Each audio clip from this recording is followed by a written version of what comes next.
Hey, Quell here with a tip guide on how to take really awesome screenshots in Final Fantasy XIV. This game has a really addictive function called gpose, which a lot of my friends really enjoy, myself included. I may possibly have a problem with how many screenshots I take in Final Fantasy, but it's really fun. It's super easy to do, and I'm here to give you some tips on how to make yourself look really super fabulous in this game. So let's get started with the very first thing that will really soup up your screenshot taking game.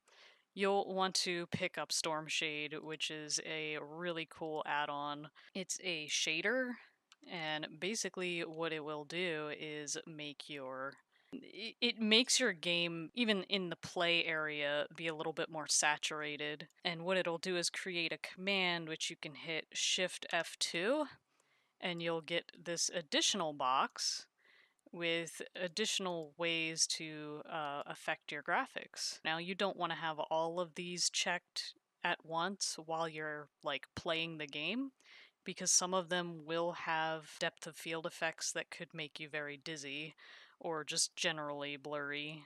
But a couple of them you can. I like to put on the colorfulness because it makes things a little bit brighter and it's sunnier and it's pretty. But that's basically what you want to do while you're out in gameplay while you have Stormshade.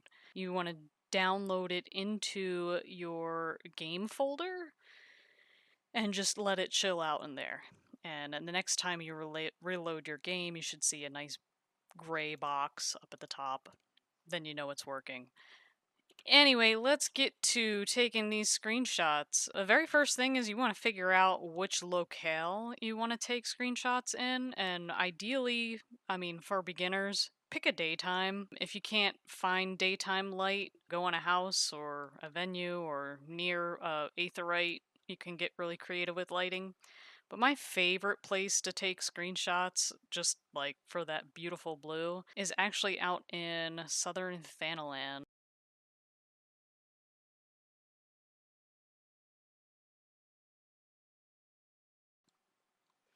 So another thing you want to be mindful of is if your character's like floating on a rock like mine is, you probably just want to adjust or find a spot that, their feet aren't going to look like sinking into the rock like that either.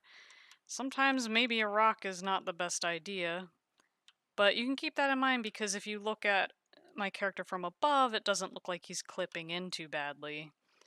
But for the sake of things, we're just going to go down here. We have the light coming at us this way, but if the light isn't behaving the way you want to, you can adjust that in gpose. The next thing you want to think about once you have a good perfect spot that you want to take your photos, obviously make sure that you are in the clothes that you want to take them in, because the color of your clothes will also play into the composition as well. I'm wearing on my astrology in right now. Oh, a big goofy hat. Well, I can hide that. Well, I think this red will go against the green very nicely.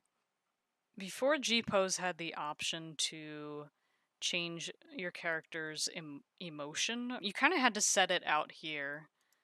And so I'm so used to that, I'll just make him smile. Or I really like taunt. Taunt is pretty pretty classy. You have simper, you have shut eyes, beam. Oh, there's so many to play with. Furrow. Oh, he's so grumpy. Ponder. I like scoff. Scoff is very fellow. And now that I have a expression set, I'm gonna pick out an emotion. I kind of like the Thavanarian dance. I worked my butt off to get that dance. Fantastic. Okay, now that I have my emotion set, gpose. Fantastic. Now first we're going to go through the gpose options. You're going to hit your R button, and if you have bound that R button to something else, you'll want to fix that. But you want your gpose settings. There's a bunch of options up here. such as stopping the weather, making sure that, you know, your rain stops. And you can toggle battle effects too. So if you chose, let's say I want to do that, I can turn all of those shinies off so that all you see is me doing the dance.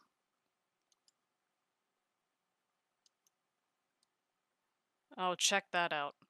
Ha ha ha. So this one disables all motion. So let's say I have like more than one friend with me right now, it will stop everybody's motion. And I'm selected on me. So when I'm selected on a singular person, um, you can use the disable target motion. So that way I can toggle if there's another person, another friend here in the G pose, you can basically time them differently. Unfortunately, I'm by myself right now, forever alone. So you check this out. Do you like this pose? You can use your mouse wheel to just click and drag and check out which angle you like. I don't know if I'm really sold on that pose.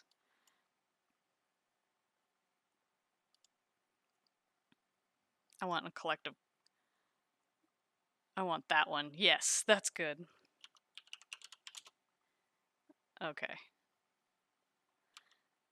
Oh dear. I want the battle effects off. There we go. Perfect. Okay, so now that I have my pose chosen, and I'm gonna have a lot of fun trying to figure out the angle and what I want to do, now I can play with the camera position even further than just rotating.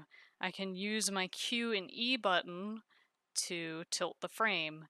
And tilting the frame honestly puts a lot of more fun energy into the pose. But I mean, you can get so crazy with it. You can go all the way upside down if you really want to. I don't recommend it, but you never know. There might be that one pose that just calls for being completely upside down. So you can tilt it. You can also change the camera position so, like, you can zoom in, but then you can zoom in even further. So if you really want to get those fine details, which Stormshade will really help you with, then you can choose to zoom all the way in. Now this is where we're really going to get interesting because lighting will also play into your Stormshade options when we open it up. Right now we have really good lighting, so we might not need to manipulate the lighting so much. But sometimes I like to set, like, zoom all the way out and maybe set a 3 and maybe make it a blue kind of contrast and maybe set it a little bit closer. And see what happens is you just kind of drop a light orb in the background. And what that'll do is create some nice interesting rim light in the background. But you can get totally crazy with it. You have 3 light sources to play with here. It's like there's one like up there. But generally, like if there's a dark area that you want to illuminate, setting different light sources can be super duper helpful. And then we're back to motion. So once you have your group pose settings, and this comes with the actual game, then you're going to want to crack into your Stormshade settings. And Stormshade, you can get so much fun with this. And honestly, like each one of these, you can like toggle an effect. There's like, it's very customizable. I just generally use the base. I will sometimes put this on Marty McFly is a really cool way to create depth perspective. I will use the fine sharp. And sometimes I'll use bloom and lens flares, sometimes I won't. Just depends on where things are. And I do make sure that the matte materials depth of field is on as well, because that will give us some really, really pretty details. And then, once you have just how you like it, print screen. And that's how you do it. And I like when I do a series, I try to take the same exact um, pose, but do it from different angles. So especially if you do zoom ins like this, and you want to capture details. Let's see. I'm using my WASD and QE to kind of push the camera where I want it. I'm here for this worm. Just play with it till you get a like for it.